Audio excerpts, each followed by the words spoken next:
ఈ రోజు ఈయన వచ్చిన తర్వాత ఫ్యూయల్ ఛార్జ్ అని, పర్చేస్ కాస్ట్ అని, టైఅప్ ఛార్జీలని ఏదోదో నాకే అర్థం కావడంలో ఈ ఛార్జీలన్నీ అన్ని కూడా ఇష్టానుసారంగా వేసే పరిస్థితికి వచ్చాడు. ఈరోజు 5 సంవత్సరాల్లో మీరు చూస్తే పేదవాడు భరించలేని భారం వేశాడు. ఒక్కసారి జగన్మోహన్ రెడ్డి మాటలు వినండి, ఒక వీడియో వేస్తాను చూడండి మీరే ఏం చెప్పాడని. ఒక్కసారి మన కరెంటు రేట్లు చూడండి. ఈ రేట్లన్నీ కూడా పూర్తిగా తగ్గించేస్తాను అని చెప్పి మీ అందరికీ కూడా హామీ ఇస్తా ఉన్నా. 200 యూనిట్లు దాకా అంటే మీరు సెల్ ఫోన్ వాడచ్చు, 2 ఫ్యాన్లు తిరగచ్చు,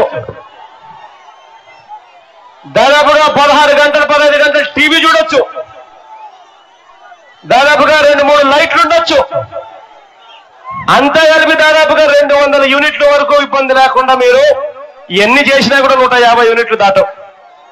మీకు చెప్తా ఉన్నా, 200 యూనిట్ల వరకు మీకు కరెంటు ఉచితంగా ఇస్తామని చెప్పి మీ అందరికీ కూడా చెప్తా ఉన్నా. మళ్ళా ఒకసారి చూస్తారా వద్దా? అర్థమైపోయిందా మీకు? 200 యూనిట్ల వరకు కరెంట్ ఛార్జీలు ఉచితం. 5 ఏళ్ళు అయిపోయింది, ఇంక 82 రోజులే ఉంది. ఇచ్చాడా అని మిమ్మల్ని అడుగుతున్నా. కరెంటు ఛార్జీలు పెంచనన్నాడు పెద్ద మనిషి, 9 సార్లు పెంచాడా లేదా అని మిమ్మల్ని అడుగుతున్నా. తమిళ్లో ఒక తుగ్లక్, ఒక అసమర్థుడు, ఒక విధ్వంసకారుడు ఏం చేస్తాడో ఈ విద్యుత్ రంగమే ఒక ఉదాహరణ.